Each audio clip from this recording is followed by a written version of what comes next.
Welcome back, everybody. This is the video lecture to accompany the PowerPoint on Slaughterhouse 5 and the meaning of credibility in post-war America, 1945 to 1968. This is going to be a little bit different than some of the other video lectures in that I don't really intend it to be a kind of point-by-point coverage explanation of some historical process. What I want to do is talk about our novel Slaughterhouse 5, about the author Kurt Vonnegut, and how his story represents a kind of commentary on modern life, and particularly life in post-war America.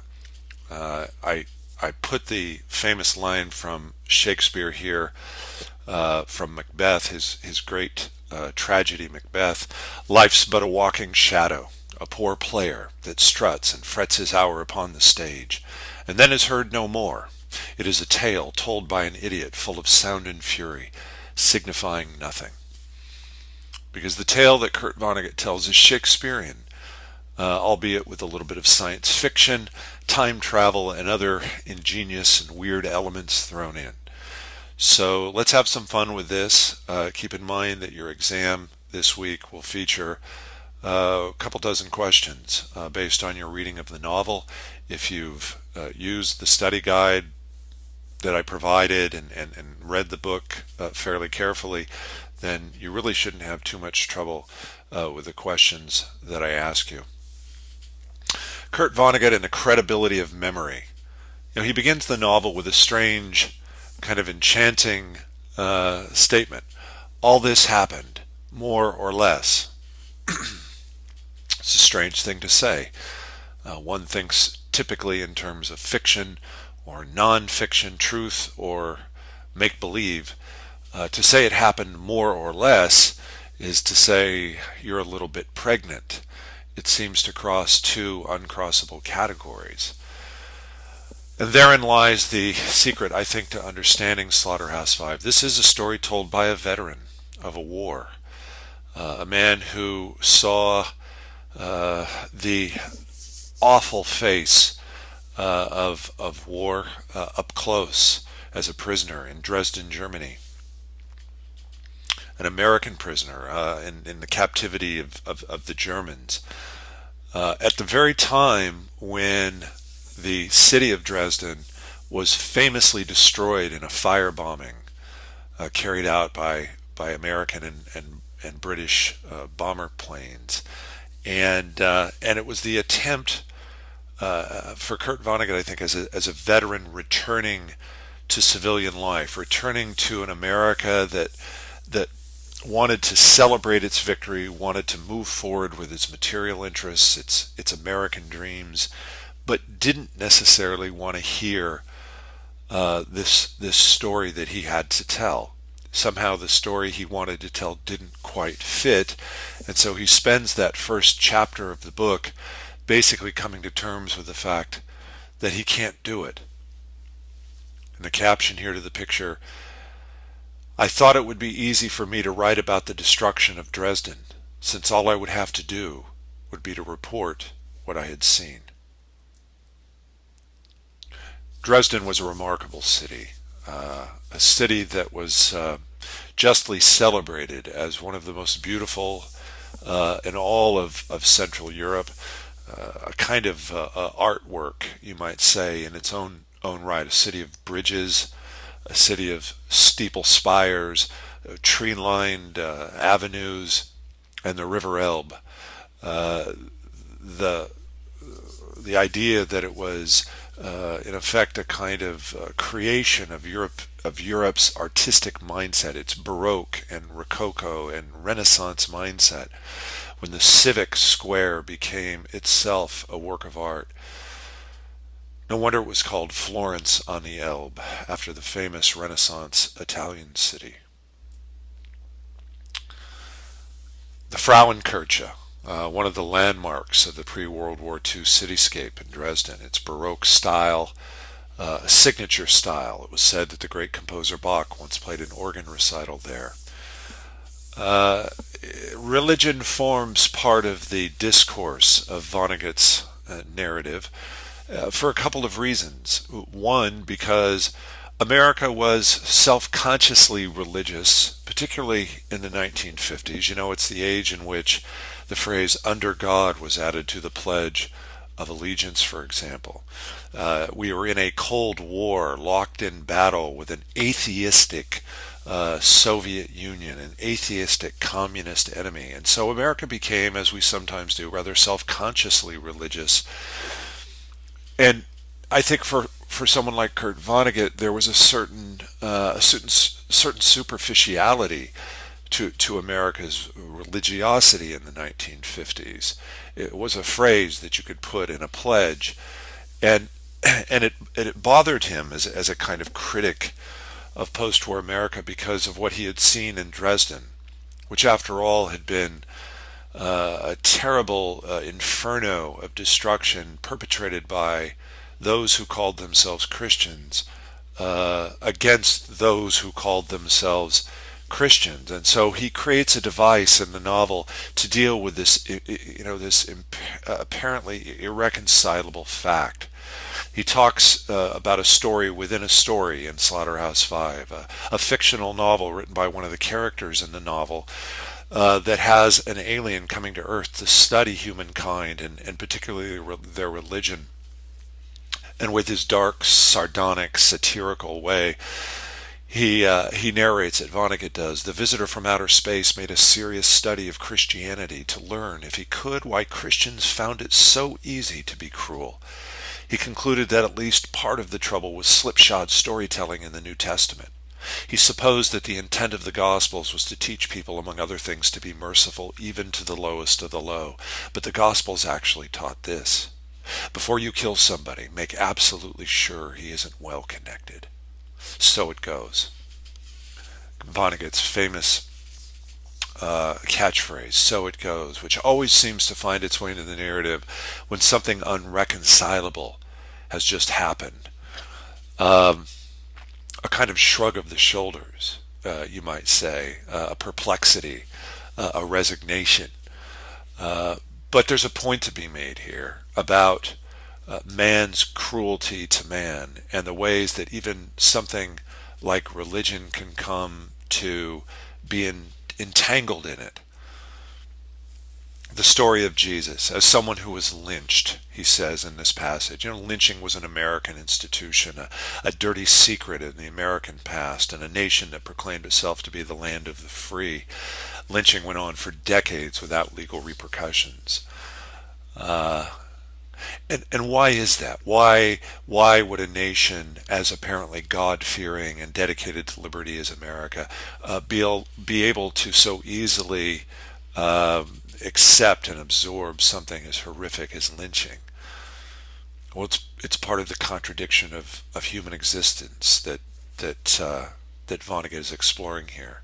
And when you see the picture of Dresden after the attack, and you see what was left of the Frauenkirche, you see what Kurt Vonnegut saw. While the streets were still steaming with heat, what he saw as he was set about in a work detail to somehow find the bodies and to clean up the damage that his allies had wrought on this city. Even then, I was supposedly writing a book about Dresden. It wasn't a famous air raid back then in America. Not many Americans knew how much worse it had been than Hiroshima, for instance. I didn't know that either. There hadn't been much publicity. Publicity is a word we'd normally associate with self-promotion, with business, with someone trying to sell a product. It's a strange word, an ironic word to use where history is concerned, particularly the destruction of a city. But what Vonnegut is signaling here is that in post-war America, where public relations, advertising, and publicity became the driving force of a new American economy, that even something like history becomes the fodder for the public relations expert.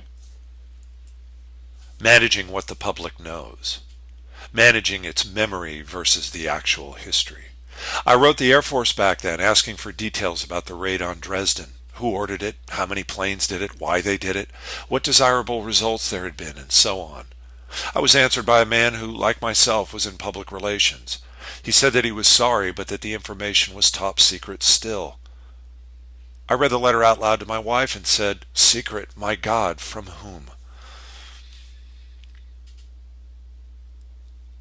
For Vonnegut, it begged the question, why did Americans not know or want to know about Dresden when the World War through which they had just passed, a world war that saw America victorious, seemed to resonate in their minds as the good war, with John Wayne and the sands of Iwo Jima, with G.I. Joe dolls, with terrific upswelling of patriotic pride.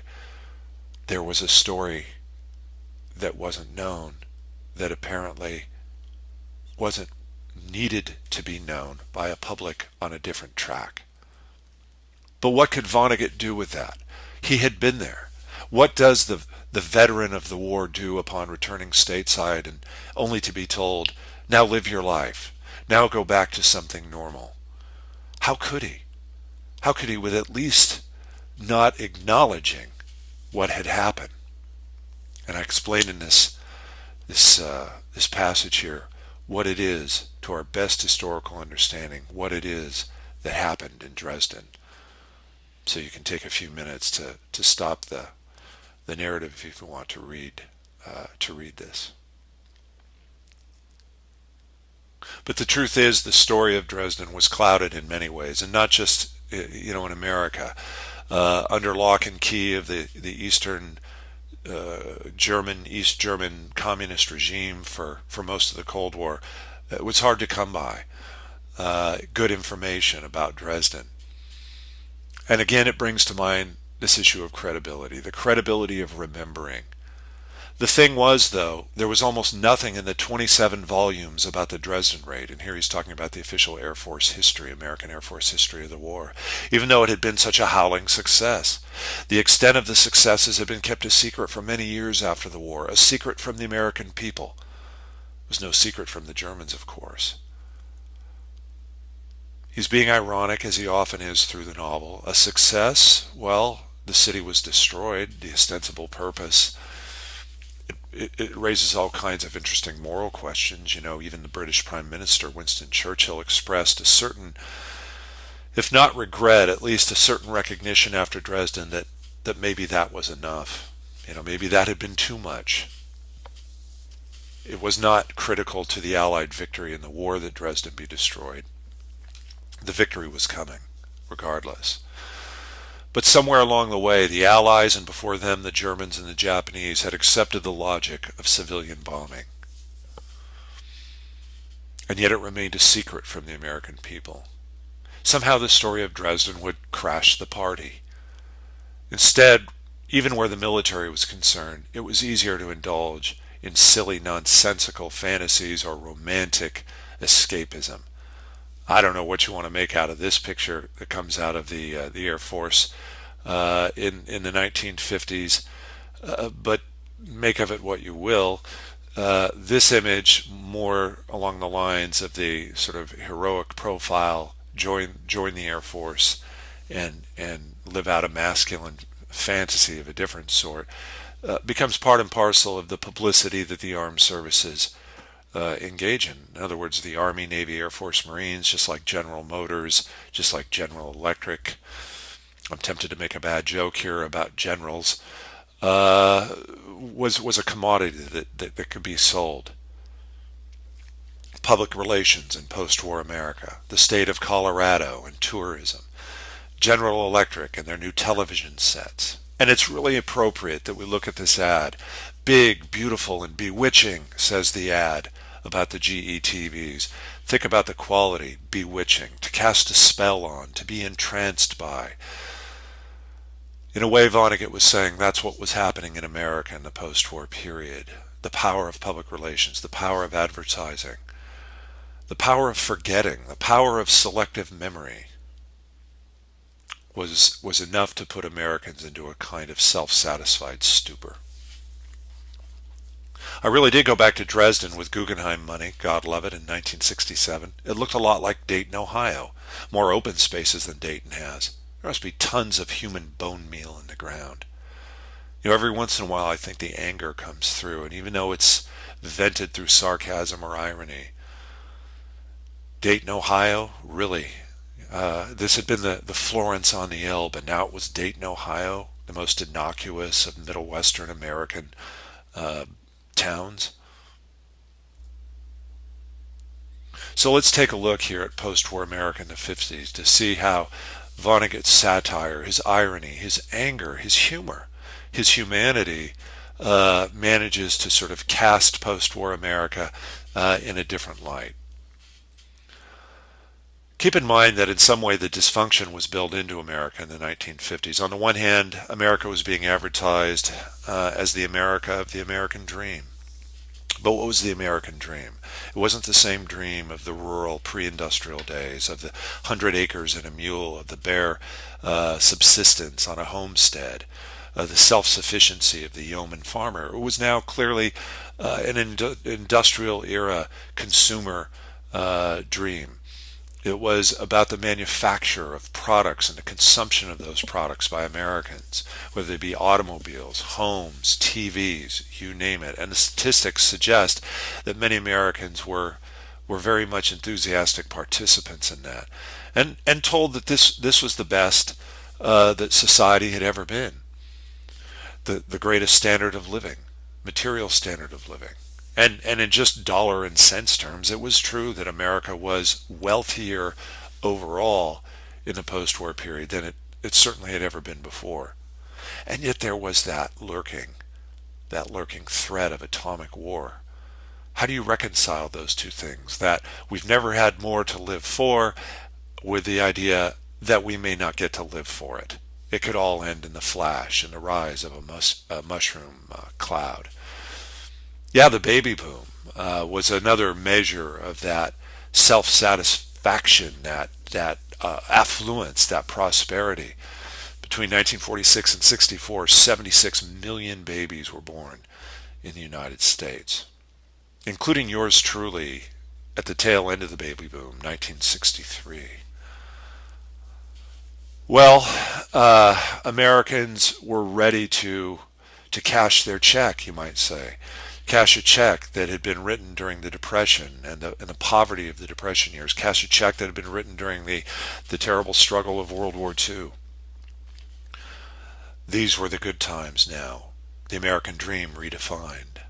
The suburbs as a safe harbor between the perceived dangers of the city, not to mention the diversity, ethnic diversity of the city, now that white people could retreat from, middle-class white folks, the Joneses, who could indulge in an American dream that saw them purchasing consumer goods. Keeping up with the Joneses becomes the telltale confession of the 1950s. And there was that material expression of it, the automobile culture. In 1950, 6 million cars were produced in the United States. And one advertising executive acknowledged, Americans don't buy cars, they buy dreams of sex, speed, power, and wealth. And so Vonnegut has his character, his alter ego, his jester, Billy Pilgrim, telling the truth of a story no one wants to hear, of his wife and her incredibly pretentious name, Valencia, driving the incredibly pretentious Cadillac Eldorado Coupe de Ville. Rising income and consumer credit fueled these purchases. There was even an allusion to that, the fact that this was now the measure of affluence, of wealth, when in fact what it really measured was Americans' capacity to go into debt, their willingness to accept indebtedness. So much so that even Mom, now in the suburbs, was hosting Tupperware parties, the selling of cookware and food storage containers as an ostensibly normal extension of the American dream. But let's face it, it also meant that the family was a little short of cash. And there was that fear of communism and the atomic war. And how does that become assimilated? How do we not ruin the party? Well, we become more self-consciously religious to assure ourselves that we aren't like the atheistic communists. We put a phrase in the Pledge of Allegiance, like a mantra that children can recite in school. But there is a certain quality of denial that is absolutely unescapable.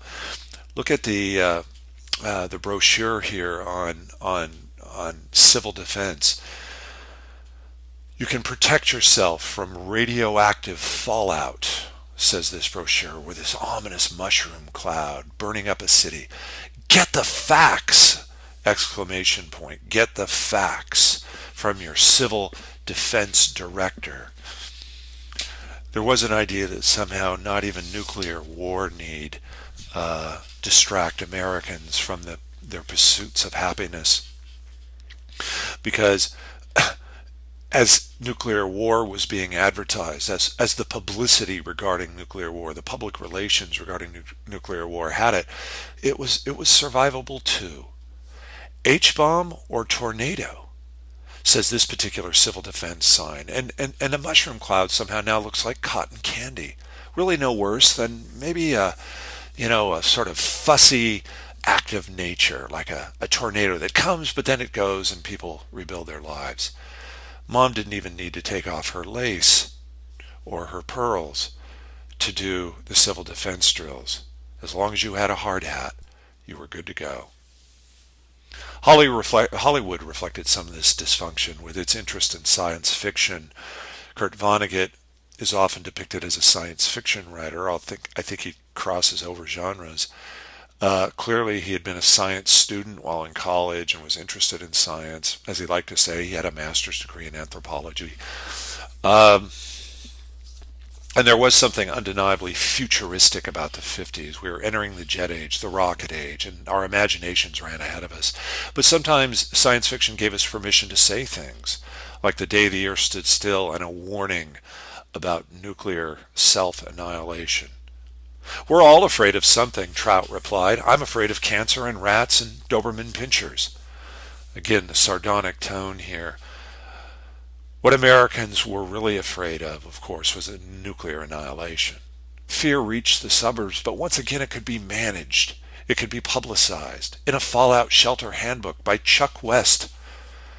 It's always struck me as hilarious that an author's name would appear on a Fallout Shelter Handbook, like the signature edition of Chuck West. And if you look into it, if you peek through the concrete and reinforced steel backyard bombshell, it looks pretty much like a normal American home. Yes, there might be a nuclear war going on outside, but it doesn't seem to upset the family routine in the slightest. Dad even appears to be reading the newspaper. So apparently our newspapers will be delivered during the atomic blast. And even telling the children in their school drills, after finishing the pledge and reciting under God, to duck and cover. It's like advertising. You have to tell the truth in advertising or you get in trouble, says one of the credulous characters in Slaughterhouse 5. But of course the joke is that it's not the truth. It's not the same thing as truth. Truth is less important than managing what the public knows, managing their behavior, telling children an outrageous lie that they could survive a nuclear blast by simply getting under their school deck. Culture had its critics in the 1950s, charging that suburbia bred a kind of mindless conformity. And Vonnegut has a lot of fun with that. So there were cracks. There was escapism. Playboy magazine's Hugh Hefner, in the first issue of 1953, pronounced this new magazine an alternative to, quote, home, family, and all that jazz. Well, wait a minute. The American dream, that was the American dream.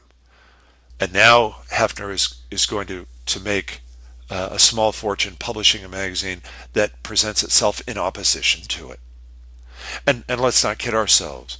The men who buy the Playboys and who keep them at home and usually out of deference to mom, in the garage or somewhere out of sight, are middle class American males. They're not actually the Playboy that Hugh Hefner created from his imagination. We enjoy mixing up cocktails and an hors d'oeuvre or two, putting on a little mood music on the phonograph and inviting in a female acquaintance for a quiet discussion on Picasso, Nietzsche, jazz, and sex. Well, the rarefied air of the Playboy himself, not even Hugh Hefner measured up to at that time. He was married, had a mortgage, had a child, pretty conventional middle class. It was all about the escape from that. That's why Dad had the Playboy. Mom had the Tupperware party. Dad had the Playboy. It was about, in his case, about escaping from something. Teenagers escaped. Movies now directed at teenagers who had their own spending money after all, allowances given to middle class kids. They could go to the movies. They could watch Rebel Without a Cause, a young James Dean and Natalie Wood, playing out the escapist fantasy of teens who don't buy in to the dream. Controversial novels for young adults like The Catcher in the Rye, J.D. Salinger's classic 1951 tale of a boarding school kid named Holden Caulfield who loses it, who leaves that world behind, who rejects it, who rebels against what he calls the phoniness of society. Only at the end do we figure out that Holden is telling the story of his adventure from a mental hospital where he has been committed. I don't even know what I was running for. I guess I just felt like it. And even rock and roll, despite being a great commercial engine that fit perfectly in with the consumerism of the post-war years, there was something undeniably subversive about rock and roll. It was steeped in the music of the blues. Music that had been called in the age of Jim Crow race music was given a new name, but a name that itself betrayed an inherent sexual interest. Rock and roll, the phrase rock and roll, coming out of the blues idiom, meant to have sex. To rock and roll all night was not to play music all night, it was to have sex all night. And so even though it was sanitized and even though it was marketed for white people, it's still, there was something genuinely subversive. It helps open up the generation gap that sets the stage for the 1960s. And so finally, let's consider the 60s for a minute in light of these issues of credibility and memory, of managing what the public knows, of publicity and public relations, of consumerism. Credibility in the Vietnam War. We've talked about this already. We mentioned the Tonkin Gulf resolution during the Lyndon Johnson presidency, the pivot point that allows America to go to war in Vietnam and to escalate that war, based as it was on falsehoods, on false premises. We were fighting this war, said Lyndon Johnson, for the credibility of America, because America has a promise to keep, he said, and yet almost the very first official act of the war for the United States was a lie. The Tonkin Gulf Resolution. Operation Rolling Thunder. The United States will drop more bombs on Vietnam than were dropped in all of World War II. 3,600 sorties a month by bomber planes, American bomber planes, in 1965. The covert bombing of Laos, and soon the strategic bombing even of South Vietnam, the part of the country we're there ostensibly to defend. Kurt Vonnegut, of course, living during the Vietnam era, could watch on TV the reports of Rolling Thunder, and you know where his mind went back. East Germany was down below and the lights were on. I imagine dropping bombs on those lights, those villages and cities and towns. This issue of credibility and managing what the public knows was important during Vietnam because unlike World War II, it was difficult to advertise America's success in Vietnam. Look at the map from World War II. France is liberated. Here we have Normandy, the northern coast of France, where the great Allied invasion occurred in 1944, June of 1944. With each day, each week, the American people could look at a new iteration of this map. Here's Paris. Here's the Allied march. Here's the retreat of the enemy. We get to Paris. We liberate Paris. We're on to Belgium, and from Belgium to Berlin. And when we get to Berlin, when we see the line move across the graphic, we know the war is over. But there was no such map for Vietnam. There was no single front line. It was a guerrilla war. It was an unconventional or non-conventional war fought by guerrilla troops and commandos and hit and run raids and ambushes and stealth operations, sneak attacks. There was no single line. Nobody could quite sure how it was going. But the Pentagon had to manage the information, had to keep the American people somehow in support by offering body counts, a statistical substitute, you might say, for a line on a map. It would be enemy bodies, not territory, that would define this war. The more of the enemy we killed and the fewer of our troops he killed, the better, one would conclude, America was doing. But the attack at Da Nang Air Base in 1967 suggested a different view. Da Nang was typical of the American air bases in South Vietnam. There was no great concern about securing the air base. The communists could not muster the strength to somehow attack us at our core. But they could, and they did at Da Nang, by assembling artillery in the hills surrounding the airfield, artillery which they had carried piece by piece, bolt by bolt, as one American general said, like an ant army, through the hills and jungles and underground tunnels, to launch a surprise attack against America at Da Nang. It seemed to contradict the view of the war, the optimistic view of the war that the administration was giving. But in response, there was that request for more troops, ever more, just one more push, just one more escalation. And you can see how America's troop escalation went right on through the end of 1968, where it finally leveled out. And of course, this disconnect created unrest at home. Our tendency is to want to revise the 60s. You know, the 60s have been part of our cultural war ever since in this country, and the tendency is to want to revise the 60s, you know, to see these kids as somehow spoiled products of great homes and middle class largesse who didn't know how good they had it and had nothing better to do than smoke pot and protest their country. You know, but how do we miss it when we indulge in those easy assumptions? We know what's going on right now in our country and globally, from the Arab Spring and Tahrir Square of Cairo to Occupy Wall Street to pepper spray at UC Davis. There is a fundamental unrest, a fundamental dissatisfaction, and a resulting need to somehow express that dissatisfaction. What historians call the credibility gap in the 60s, ironically, what had been the mantra of America's Cold War policy, American credibility, was now being called into question here at home by the American people.